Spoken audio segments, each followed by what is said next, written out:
تھوڑی سی بات ہوئی، اور تیسری بات ہوئی تھی کہ اللہ تعالیٰ نے ایمان والوں کو جنت کی خوشخبریاں سنائی ہیں اور کفار کو جہنم کا عذاب سنایا ہے۔ یہ 3 باتیں پچھلے سبق میں ہوئی تھیں۔ آج اس سے آگے پڑھتے ہیں۔ رب کائنات نے ارشاد فرمایا، ان اللہ لا یستحیی ان یضرب مثلا ما بعودۃ فما فوقہا، کہ اللہ تبارک و تعالی اس بات سے حیا نہیں فرماتا کہ وہ کسی مچھر کی مثال دے یا مچھر سے بھی بڑھ کر مزید کسی چھوٹے جانور کی مثال دے۔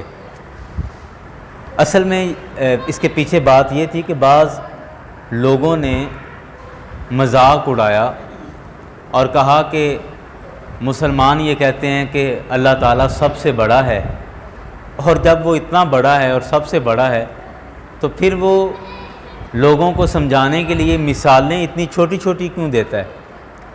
مچھر کی مثال قرآن پاک میں چیونٹی کی مثال بھی آئی، ایک جگہ پر مکھی کی مثال بھی آئی، تو یہ چھوٹی چھوٹی مثالیں پھر رب کیوں دیتا ہے؟ تو اللہ تعالیٰ نے اس کا ایک جواب ارشاد فرمایا کہ میں رب ہوں اور یہ ساری کی ساری چیزیں میری ہی پیدا کردہ ہیں، مچھر سے لے کر بڑے سے بڑے جانور، چھوٹی سے چھوٹی مخلوق سے لے کر بڑی سے بڑی مخلوق، سب کا خالق اور سب کا پیدا کرنے والا اللہ تبارک و تعالی ہے۔ تو اس لیے وہ حیا نہیں کرتا کہ میں اتنا بڑا ہوں اور چھوٹی مثال دوں، تو چھوٹا جو جس کی مثال دی جا رہی ہے وہ بھی تو اسی رب کا پیدا کرتا ہے۔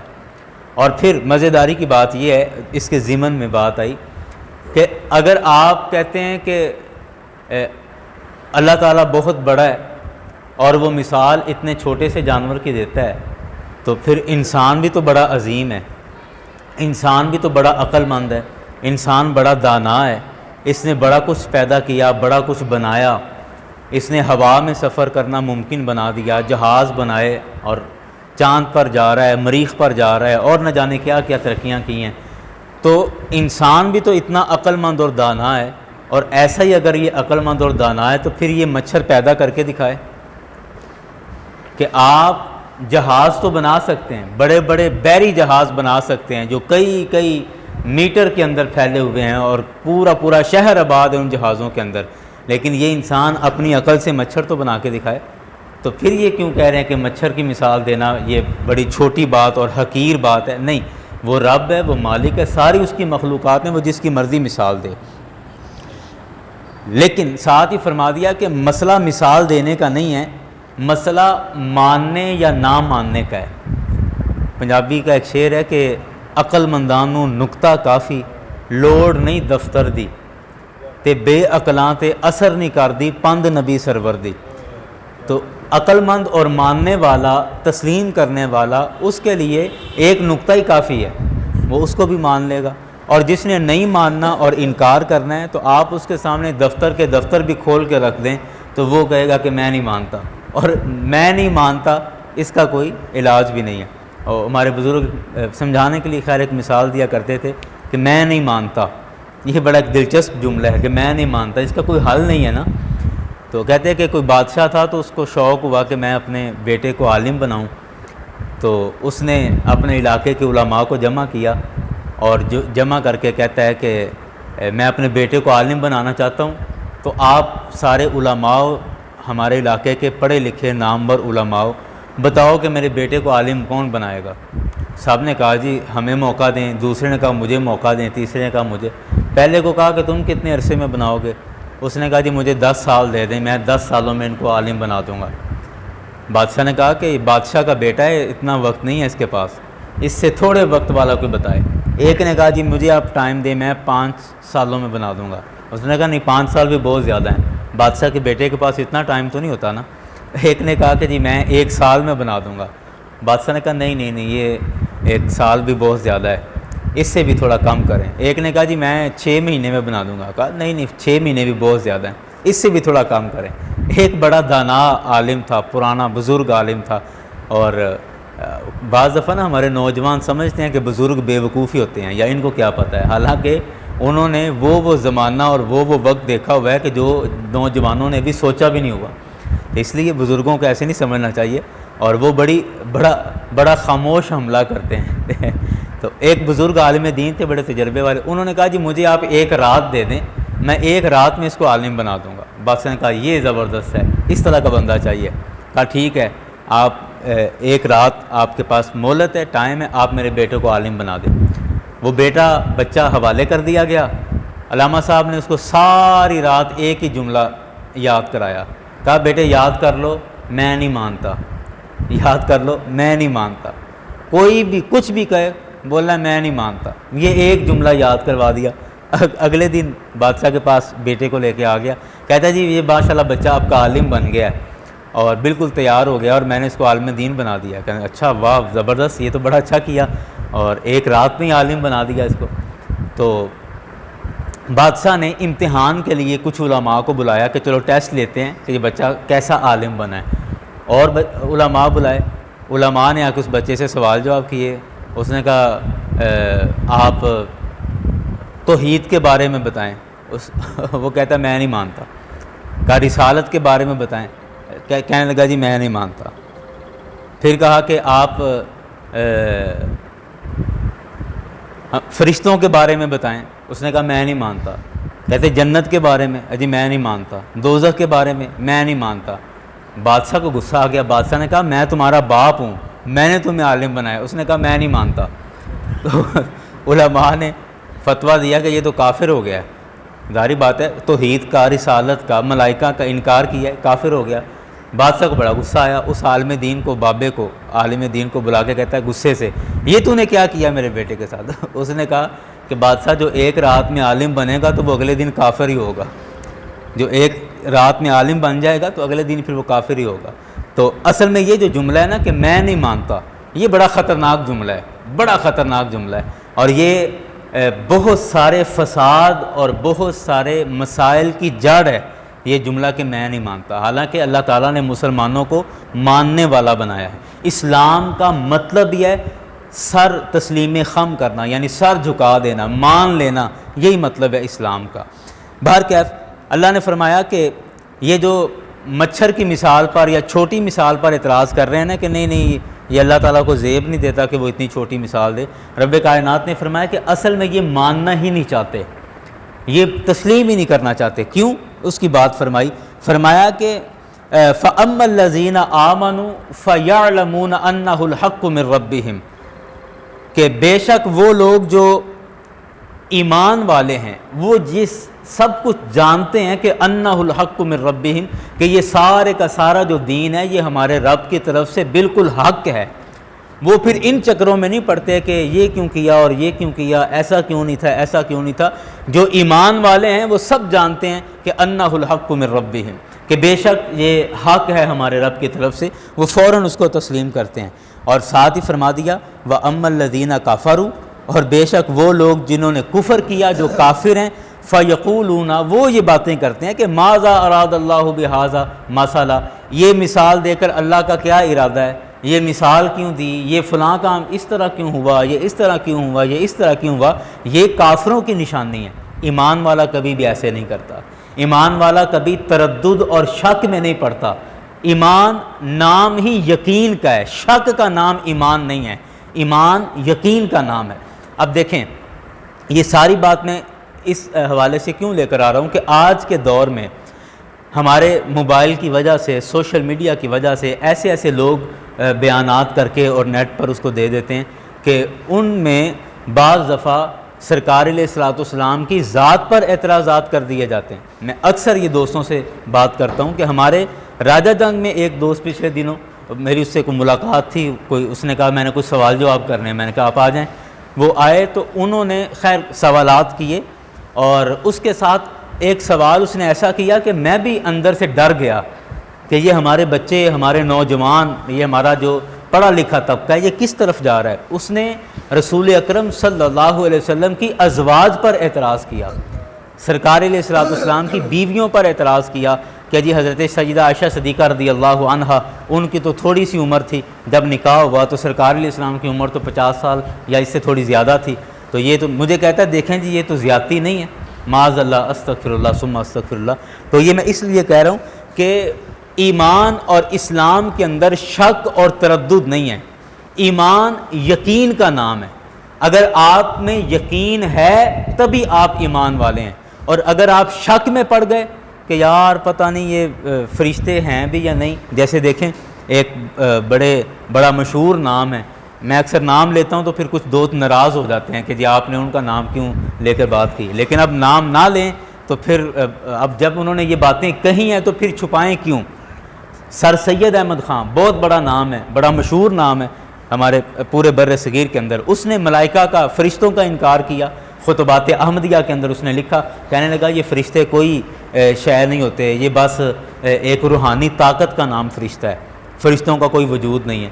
تو اب اس طرح کے شک میں پڑ جانا, اس طرح کے تردد میں پڑ جانا, یہ ایمان نہیں ہے. ایمان یقین کا نام ہے. بعض دفعہ ایسے ہمیں بیانات اور تقریریں سننے کو ملتی ہیں کہ وہ عذاب الہی کے حوالے سے, جنت اور دوزخ کے حوالے سے کئی لوگ شک میں پڑے ہوئے ہیں. کہتے ہیں نہیں, باقاعدہ سے جنت کوئی نہیں ہوتی اور نہ جہنم کو باقاعدہ سے ہے. یہ دنیا کے اندر جس کی زندگی اچھی گزر جائے یہ جنت ہے, اور جس نے زندگی اچھی نہیں گزاری یہی جہنم ہے. مطلب اس طرح کی عجیب احمقانہ اور بے وقوفانہ باتیں, اور اس طرح کی باتیں ہمارا نوجوان جب سنتا ہے تو چونکہ وہ نیا خون ہے, نیا علم سیکھ رہا ہے, دین سیکھ رہا ہے, تو اس طرح کی باتیں سن کے وہ بہک جاتے ہیں, گمراہ ہو جاتے ہیں. تو اس لیے میں عرض کر رہا ہوں کہ ایمان اصل میں تسلیم کر لینے اور مان لینے کا نام ہے. یہی بات رب کائنات نے فرمائی کہ فَأَمَّا الَّذِينَ آمَنُوا فَيَعْلَمُونَ أَنَّهُ الْحَقُّ مِنْ رَبِّهِمْ, کہ جو ایمان والے ہیں وہ جانتے ہیں کہ یہ سارا معاملہ یہ حق ہے ہمارے رب کی طرف سے, اس میں کوئی شک نہیں ہے. لیکن وَأَمَّا الَّذِينَ كَفَرُوا فَيَقُولُونَ مَاذَا أَرَادَ اللَّهُ بِهَذَا, کافر جو ہیں وہ اس شک میں پڑتے ہیں کہ وہ کہتے ہیں کہ یہ اللہ تعالیٰ کا ان مثالوں سے کیا ارادہ ہے, وہ کیا کہنا چاہتا ہے, یہ کیوں کیا اور یہ کیوں کیا اور یہ کیوں کیا. یہ سارے شک کافر کرتے ہیں. ایمان والا اور مسلمان کبھی بھی اسلام کے کسی بھی کونے اور کسی بھی زاویے میں وہ شک نہیں کرتا. اس لیے فرمایا کہ یضل بہ کثیرا ویہدی بہ کثیرا, یہ بھی بڑا ایک مسئلہ ہے, اور اس مسئلے نے بھی ہمیں بڑا پریشان کیا ہوا ہے. مسئلہ کیا ہے کہ یضل بہ کثیرا ویہدی بہ کثیرا. قرآن خود کہہ رہا ہے کہ اس قرآن کو پڑھ کر بہت سے لوگ گمراہ ہو جاتے ہیں, اور اسی قرآن کو پڑھ کر ویہدی بہ کثیرا, اسی قرآن کو پڑھ کر بہت سے لوگ ہدایت پا جاتے ہیں. اب کتاب ایک ہے, قرآن ایک ہے, اسی قرآن کو پڑھ کے کئی لوگ گمراہ ہو گئے, سیدھے رستے سے ہٹ گئے, اور اسی قرآن کو پڑھ کر کئی لوگ ہدایت پا گئے, ہدایت کے رستے پر چل پڑے. اب آپ دیکھتے ہیں, میں پچھلے دنوں ایک تقریر سن رہا تھا یہ مرزا محمد علی جہلمی کی. اس نے کہا کہ اگر آپ کسی سفر, مسئلہ ایک بیان کیا کہ اگر آپ کسی سفر پر جا رہے ہیں اور آپ کہیں سفر کا ارادہ کرتے ہیں تو آپ پانچوں نمازیں ایک ہی وقت میں پڑھ سکتے ہیں. یعنی آپ کو پتہ ہے جی میں نے اسلام آباد جانا ہے, تو آپ گھر سے نکلنے سے پہلے ایک ہی وقت میں ساری نمازیں پڑھ لیں, اور پھر سارا دن چھٹی, اور آپ باقی نمازیں پڑھنے کی ضرورت نہیں, ایک دفعہ ساری پڑھ لیں اور اپنا سفر کر کے کام کاج کر کے واپس آ جائیں. مطلب سمجھ نہیں آتی کہ یہ مسئلے آپ کہاں سے نکال کر لے آئیں. اور پھر اس سے بڑا بھی عالم کوئی نہیں ہے, وہ اس کی تقریریں یا اس کے جو سنتے ہیں ان کو پتہ ہے کہ وہ ایک ایک بات پہ یوں حوالے دیتا ہے کہ قرآن پاک کے حوالے اور حدیثوں کے حوالے کے شاید مجھ سے بڑا عالم کوئی نہیں. لیکن مسئلہ سمجھ نہیں آتا کہ قرآن پاک کہہ رہا ہے ان الصلاۃ کانت علی المؤمنین کتابا موقوتا, کہ بے شک ان الصلاۃ کانت علی المؤمنین, کہ بے شک مومنوں پر جو نماز فرض کی گئی ہے نا, کتابا موقوتا, یہ مقررہ وقت پر نماز فرض کی گئی ہے. اب قرآن کہہ رہا ہے کہ ہر نماز اپنے وقت میں فرض ہوتی ہے, جب تک وہ وقت ہی نہیں آیا تو وہ نماز اس پر فرض ہی نہیں ہے. اب ایک بندہ ظہر کے وقت, ظہر سے پہلے 10 بجے فوت ہو جاتا ہے, تو کیا آپ مجھے بتائیں کہ قیامت والے دن ظہر کی نماز کا اس سے پوچھا جائے گا, یا اس دن کی عصر کی نماز کا پوچھا جائے گا, مغرب عشاء کا پوچھا جائے گا کہ جی آپ پیر والے دن فوت ہوئے ہیں صبح 10 بجے, تو پیر والے دن کی نمازیں آپ نے نہیں پڑھی, ظہر بھی نہیں پڑھی, عصر بھی نہیں پڑھی, مغرب بھی نہیں پڑھی, عشاء بھی نہیں پڑھی. نہیں پوچھا جائے گا. کیوں نہیں پوچھا جائے گا؟ کیونکہ وہ وقت ہی ابھی نہیں آیا تھا, ظہر کا وقت اس نے دیکھا ہی نہیں. عصر کا وقت، مغرب اور عشاء کا وقت اس نے دیکھا ہی نہیں۔ جب وہ وقت اس نے نہیں دیکھا تو مطلب وہ نمازیں اس پر فرض ہی ابھی نہیں ہوئی، وقت آئے گا تو نماز فرض ہوگی، اس سے پہلے وہ نماز فرض ہی نہیں ہے، نفل ہیں، آپ جتنے مرضی پڑھتے رہیں۔ تو اب قرآن پاک کہہ رہا ہے کہ مومنوں پر نماز مقررہ وقت میں فرض کی گئی ہے، اور ہمارے حال یہ ہے کہ قرآن کا نام لے کر ہم یہ باتیں بیان کر رہے ہیں کہ ساری نمازیں آپ ایک وقت میں پڑھ لیں۔ اسی طرح اور کئی طرح کی باتیں اس طرح۔ تو بات کرنے کا مقصد یہ ہے کہ قرآن پاک کو پڑھ کر فرمایا کہ بہت سے لوگ گمراہ ہو جاتے ہیں، اور قرآن پاک کو پڑھ کر بہت سے لوگ ہدایت پا جاتے ہیں۔ اب جو اس طرح کی غلط باتیں اور گمراہ باتیں کر رہے ہیں اپنی تقریروں کے اندر، اور لاکھوں لوگ اس کو سن بھی رہے ہیں، تو پڑھ تو وہ بھی قرآن پاک رہا ہے، لیکن رب کائنات نے فرمایا یضل بہ کثیرا، اس سے بہت سے لوگ گمراہ ہو جاتے ہیں، ویہدی بہ کثیرا، اور بہت سے لوگ اس سے ہدایت حاصل کر لیتے ہیں۔ تو اب اچھا یہاں ایک اور سوال پیدا ہوتا ہے کہ عام بندہ اس جگہ پر پھر کیا کرے؟ عام بندہ تو دیکھے گا قرآن پڑھ رہا ہے، حدیث پڑھ رہا ہے، تو پھر اب جو بھی بات کر رہا ہے صحیح بات کر رہا ہوگا۔ عام بندہ تو فیصلہ نہیں کر سکتا، تو پھر عام بندہ وہ اس مسئلے سے کیسے باہر نکلے گا کہ اب یہ بندہ قرآن پڑھ کے بھی بات تو قرآن پڑھ کے کر رہا ہے، تو اب قرآن پڑھنے والے بھی گمراہ ہیں۔ قرآن پاک کہتا ہے بہت سے لوگ قرآن پڑھتے ہیں لیکن گمراہ ہو جاتے ہیں، تو اب کیسے فیصلہ ہوگا کہ یہ والا بندہ گمراہ ہے یا گمراہ نہیں ہے؟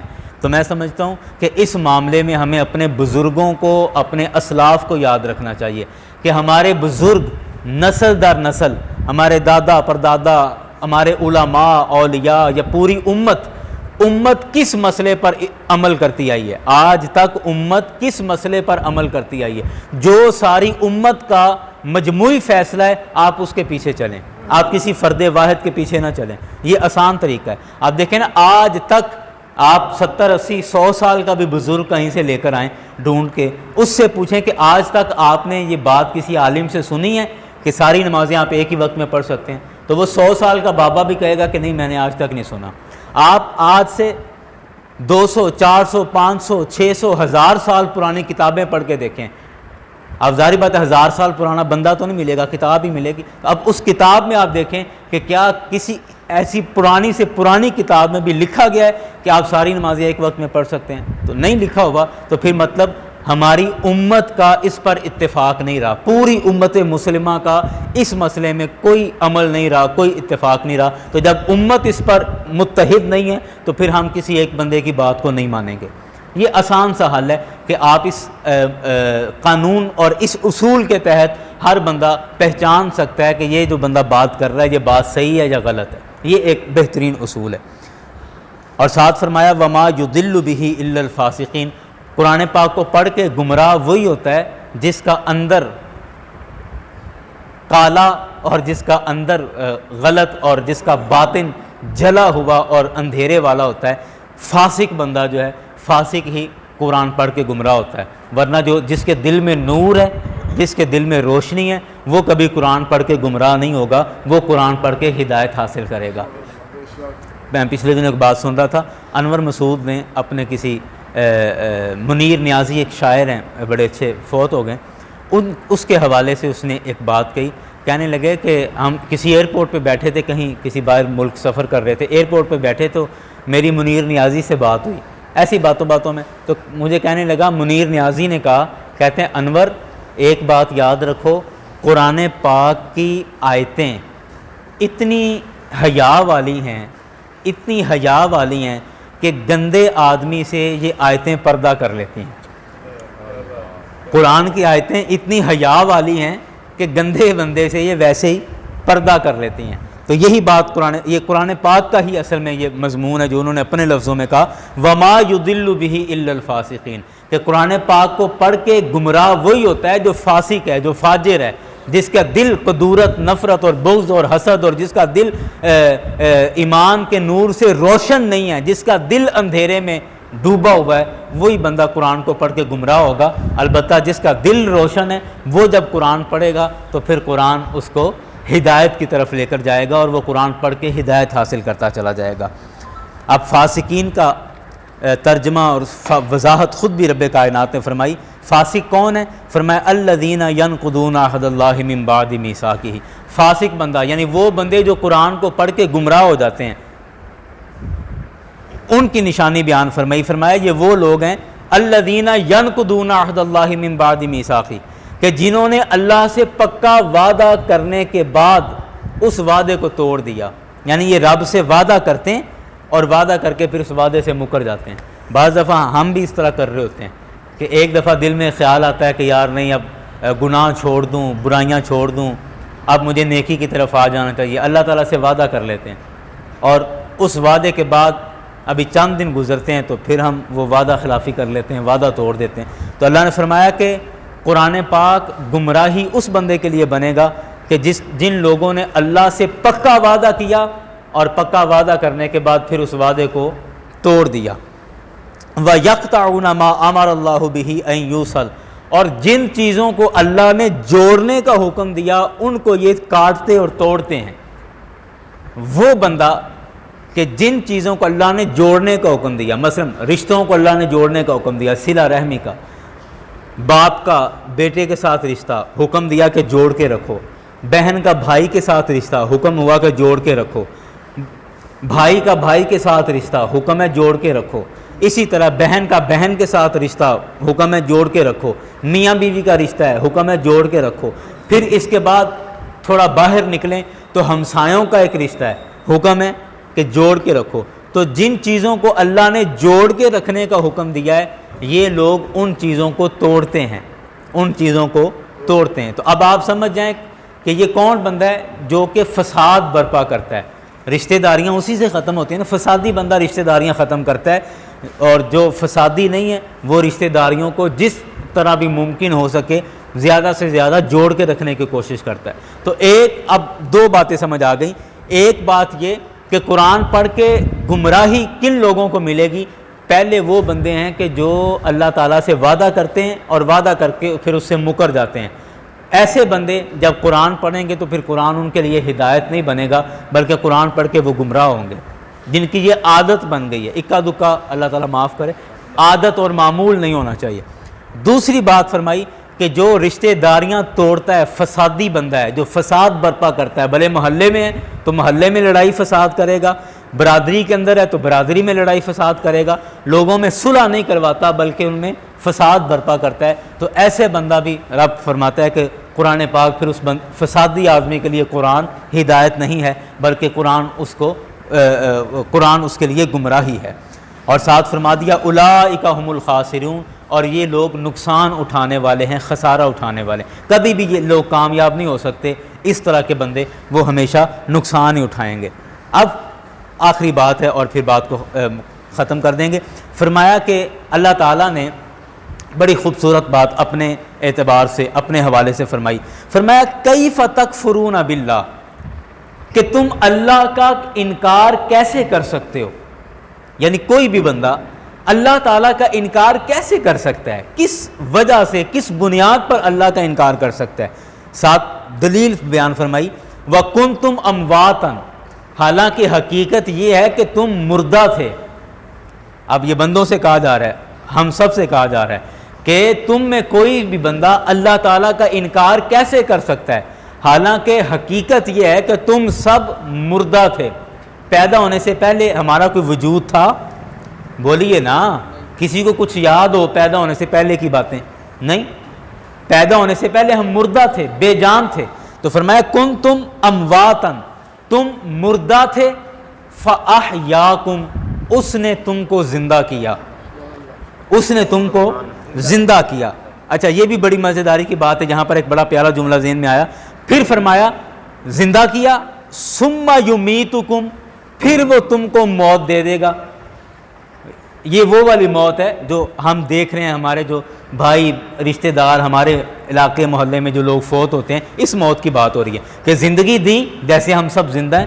فرمایا کہ زندگی دینے کے بعد ثم یمیتکم، پھر وہ تم کو موت دے دے گا، تم مر جاؤ گے۔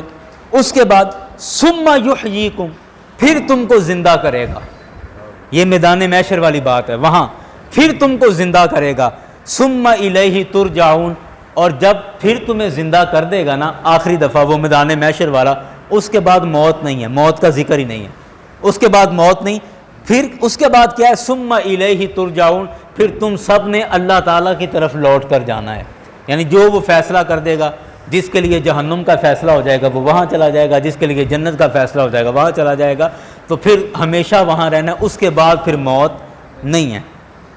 تو یہ جو ہندو اور غیر مسلم جو مردوں کو جلاتے ہیں، آگ لگاتے ہیں، اور کئی مذہبوں میں نے دیکھا ہے کہ وہ اس کا جانوروں کے آگے پھینک دیتے ہیں، اور وہ سمجھتے ہیں کہ بندہ مر گیا تو اس کا ہر طرح کا کنیکشن تعلق بالکل ختم ہو گیا، اب اس کو جلا دو تاکہ اس کا سارا کچھ ختم ہو جائے، نہ اس سے حساب ہو، نہ کتاب ہو، نہ پوچھ گچھ ہو، کچھ بھی ایسا نہیں ہونا، اور سب کچھ ختم ہو جائے گا۔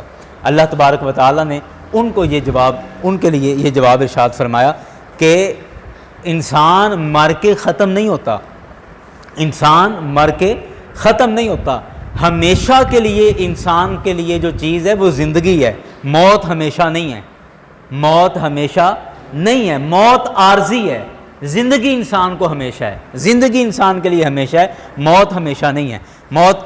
موت ایک مقررہ یا ایک لمیٹڈ وقت کے لیے، محدود وقت کے لیے موت ہے، اس کے بعد فرمایا ثم یحییکم، پھر تمہیں زندہ کرے گا، لیکن یہ جو زندہ کرے گا اس کے بعد اب موت کا دوبارہ ذکر ہی نہیں ہے، فرمایا ثم الیہ ترجعون، پھر تمہیں اللہ تعالیٰ کی طرف لوٹ کر چلے جانا ہے، یعنی میدان محشر میں وہاں اس کے فیصلے کے لیے سب نے جمع ہو جانا ہے۔ تو اس میں فرمایا کہ اب تم کچھ بھی نہیں تھے تو اس نے تمہیں پیدا کیا، اور پھر پیدا کرنے کے بعد تمہیں موت دے دے گا، اور موت کے بعد پھر تم کچھ بھی نہیں ہو جاؤ گے۔ اب مردہ بندہ تو خارش بھی نہیں کر سکتا، اپنے اوپر سے مکھی بھی نہیں اڑا سکتا، یعنی تمہیں موت دے دے گا تو پھر تم اسی پوزیشن میں چلے جاؤ گے زندگی سے پہلے جس پوزیشن میں تھے، کہ تم کچھ نہیں تھے، اس نے تمہیں پیدا کیا اور تم سب کچھ ہو گئے، تم چودھری صاحب بھی ہو گئے، تم نواب صاحب بھی ہو گئے، اور تم فلاں صاحب اور فلاں صاحب، بڑے بڑے عہدے تمہیں مل گئے، بہت کچھ تم بن گئے۔ اس کے بعد ثم یمیتکم، پھر تمہیں موت دے دے گا، مطلب پھر تم کچھ بھی نہیں ہو جاؤ گے، اور اس کے بعد فرمایا کہ ثم یحییکم، پھر تمہیں زندہ کرے گا، لیکن پھر زندہ کر کے اسی کی طرف لوٹ کر جانا ہے۔ تو جس رب نے کچھ بھی نہیں تھے تو پیدا کیا، پیدا کرنے کے بعد پھر موت دے کے پھر زندہ کرے گا، تو جس رب نے یہ سارا کچھ تمہیں کیا ہے تو پھر تم کیسے اس رب کا انکار کر سکتے ہو؟ یہ اصل بات ہے۔ کیف تکفرون باللہ، کیسے اللہ کا کوئی انکار کر سکتا ہے؟ اللہ تعالیٰ کا انکار کوئی کیسے کر سکتا ہے؟ فرمایا هو الذی، وہ رب وہ ہے، خلق لکم ما فی الارض جمیعا، کہ جو کچھ بھی زمین میں ہے سارا کا سارا کچھ اس رب نے تمہارے لیے پیدا کیا ہے۔ اللہ اکبر۔ ثم استوى الی السماء، پھر آسمان کی طرف قصد فرمایا، فسواہن سبع سماوات، اس نے 7 آسمان بنا دیے، وہو بکل شیء علیم، اور وہ رب ہر چیز کو جانتا ہے، ہر چیز کا علم ہے اس رب کو۔ اب یہ آخری آیت تھی، اور میں اس پر بات کر کے بات کو سمیٹ دیتا ہوں۔ رب نے فرمایا هو الذی خلق لکم ما فی الارض جمیعا، وہ رب وہ ہے کہ جس نے تمہارے لیے پیدا کیا جو کچھ بھی زمین میں ہے، سب کا سب تمہارے لیے پیدا کیا ہے۔ میں اکثر یہ آیت پڑھ کے کہتے ہیں نا کہ اندر خوش ہو جاتا ہے، دل خوش ہو جاتا ہے کہ آپ دیکھیں یہ چاند ہے، چاند بھی ہمارا نوکر ہے، اللہ نے ہماری سہولت کے لیے پیدا کیا، ہماری خدمت کے لیے پیدا کیا۔ سورج ہے، سورج بھی ہمارا نوکر ہے، اللہ نے ہمارے لیے پیدا کیا ہے۔ یہ پہاڑ ہے، ہمارے لیے پیدا کیے، نہریں، دریا، سمندر ہمارے لیے پیدا کیے، پھول، پھل، درود پاک پڑھیے، فرمایا یہ سب کچھ تمہارے لیے پیدا کیا، پھول، پھل۔ اب دیکھیں، میں اکثر یہ مثال دیتا ہوں کہ بھینس، گھوڑا، گائے، اونٹ انسان سے کتنے گنا زیادہ طاقتور ہے نا؟ لیکن آپ دیکھتے ہیں کہ ہمارا 10 سال کا چھوٹا سا بچہ بھینس کو رسی سے پکڑا ہے اور جدھر مرضی لے جاتا ہے، گھوڑے کے اوپر بیٹھا ہوا ہے اور لگام جس طرف مرضی چاہے کھینچ کے اس گھوڑے کو اپنا فرما بردار بنایا ہوا ہے۔ تو سوچنے کی بات یہ ہے کہ ان طاقتور اور بڑے بڑے جانوروں کو ہمارے بچوں کا فرما بردار کس نے کر دیا ہے؟ حالانکہ طاقت کی بنیاد پر ہم ان کو نہیں کھینچ رہے، اپنے زور کی بنیاد پر ان جانوروں کو ہم نے فرما بردار نہیں کیا، یہ وہ خود بخود ہمارے نوکر ہیں، جس طرف کھینچتے ہیں مڑتے چلے جاتے ہیں۔ تو اتنی طاقتور چیزوں کو کس نے ہمارا فرما بردار کر دیا؟ تو یہ بات وہی ہے کہ وہ رب ہے جس نے جو کچھ بھی زمین میں ہے سارے کا سارا کچھ ہمارے لیے پیدا کیا ہے، سب کا سب ہمارے لیے۔ پھر ایک ہی زمین ہے، ایک مرلہ جگہ ہے، آپ اس کے ایک کونے میں آم کا درخت لگا دیں، ایک کونے میں آپ اس کے بیری کا درخت لگا دیں، ایک کونے میں امرود کا درخت لگا دیں، ایک ہی زمین ہے۔ ایک ہی زمین سے جب پودا بنے گا، درخت نکلے گا، تو درخت کی لکڑی بھی مختلف، اس کا رنگ مختلف، اس کا ڈیزائن مختلف، اس کا قد کاٹ مختلف، پھر اس پر جو پھل لگے گا، ایک ہی زمین سے نکلنے والے پھل، ان ہر پھل کا دوسرے سے ذائقہ مختلف ہے۔ مطلب آپ تھوڑا سا غور تو کریں، کبھی سوچیں تو صحیح کہ زمین تو ایک طرح کی ہے، یعنی ایک مرلے میں جتنا بھی رقبہ آتا ہے 15 فٹ بائی 15 فٹ کا رقبہ ہے، اب اس میں زمین کے کتنی قسمیں ہوں گی؟ کچھ بھی نہیں، ایک ہی قسم ہے نا۔ آپ اس طرح سے ایک کونے سے زمین تھوڑی سی مٹی اٹھا کے دیکھیں، وہ بھی ویسی ہے، ایک مرلے کے دوسرے کونے سے مٹی اٹھا کے دیکھیں، وہ بھی ویسی، بالکل ایک جیسی زمین۔ اور ایک جیسی زمین سے آپ نے جب بیج بویا، اس سے درخت کا رنگ بھی مختلف ہے، لکڑی مختلف، اس لکڑی کی کوالٹی مختلف، اس کے بعد اس کا ڈیزائن مختلف، قد کاٹ مختلف، اور اس پر لگنے اس کے پتے مختلف، اس پر لگنے والے پھل، ہر پھل کا دوسرے سے ذائقہ بھی مختلف ہے۔ تو یہ کس نے یہ ساری مٹھاس اور یہ سارے ذائقے اسی زمین سے، حالانکہ زمین کے اندر تو کوئی ذائقہ نہیں ہے۔ آپ کبھی ہمارے سڑک پر ذرا سفر آپ کرتے ہی ہوں گے، مٹی منہ میں جاتی ہے، تو زمین کا کیا ذائقہ ہے؟ کوئی ذائقہ نہیں ہے۔ تو ایک بے ذائقہ چیز سے یا بد ذائقہ چیز سے اللہ تعالیٰ اس قدر لذیذ ذائقے پیدا کر دیتا ہے۔ یہ اس کی قدرت ہے، غور کریں، یہ اس کی نشانیاں ہیں، کون کر سکتا ہے یہ؟